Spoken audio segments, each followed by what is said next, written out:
For at imødekomme de problemstillinger, som anvendelsen af Harpex medfører, har MS2 Solution udviklet og patenteret PixOff.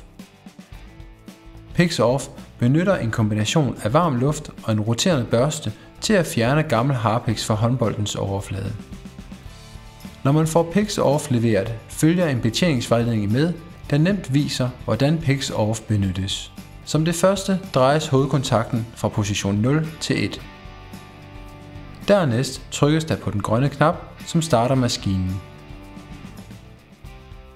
Bolten holdes, så den varme luft blødgør et felt med Harpex på bolten. Når Harpexen er blødgjort, hvilket tager nogle få sekunder, drejes det blødgjorte område mod børsten. Bolten presses forsigtigt mod den roterende børste, som fejer den gamle Harpex af boltens overflade.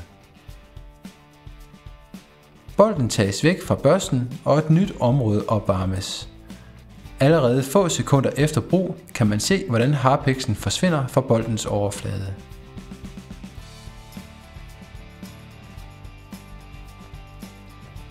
Læg mærke til boltens overflade. Den gamle Harpex forsvinder uden besvær.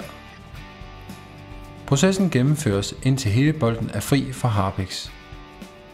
Boltens overflade får sin oprindelige form tilbage, og overfladen er igen blød og med høj kvalitet. Levetiden er forlænget, og bolten efterlader ikke længere sorte Harpex-klatter på halgulvet.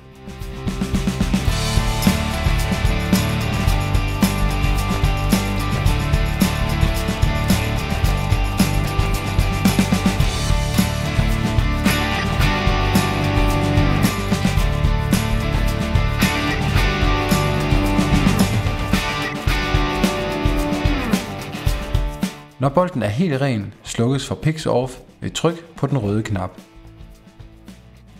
Ønsker man at aflåse maskinen for yderligere brug, kan en hængelås nemt monteres på hovedafbryderen. Dette forhindrer uhensigtsmæssig brug.